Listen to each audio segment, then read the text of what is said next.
আজ প্রায় অনেকদিন পর ছাদে আসলাম। এসে দেখলাম যে আমাদের মাধবীলতা গাছে ফুল ফুটেছে। এর আগে আপনাদের সাথে এই ফুল গাছটা শেয়ার করেছিলাম, তবে তখন ফুল আসেনি। এবার দেখুন কত সুন্দর ফুল এসেছে, মাশাআল্লাহ।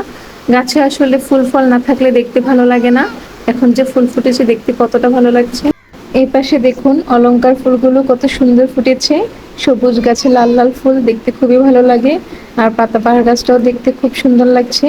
আর এদিকে যে নাগামরিচ গাছটা শেয়ার করেছিলাম, সেই নাগামরিচ গাছে সবগুলো নাগামরিচ অলমোস্ট পেকে আছে। পেরে নেব কিছুদিন পরেই।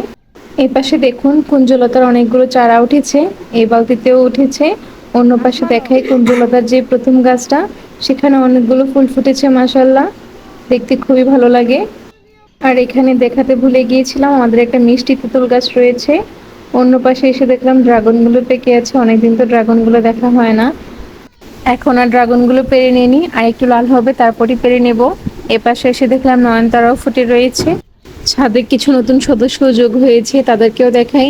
এই যে দেখুন বরবটির চারা করা হয়েছিল, সেগুলো কত সুন্দর ডালপালা ছেড়ে দিয়েছে।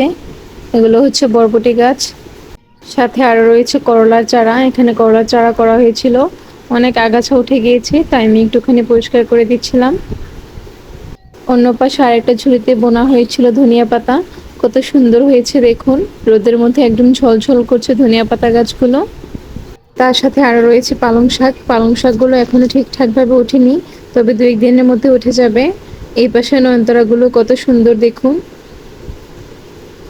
এদিকে দেখুন নিচে শিম গাছ লাগানো হয়েছিল, সেগুলো আগাছা বেড়ে একদম ছাদে উঠে গিয়েছে, তাই ছাদে এদের জন্য মাচা তৈরি করে দেওয়া হয়েছে। অনেকদিন তো স্ট্রবেরি গাছগুলোকে দেখা হচ্ছিল না, তাই এক ঝলক ওদেরকে একটু দেখে নিলাম। আর অন্য পাশে আমি 2টা অ্যালোভেরা পাতা নিয়ে যাচ্ছিলাম, নিচে গিয়ে আমি এগুলো দিয়ে একটা হেয়ার রেমেডি বানাবো।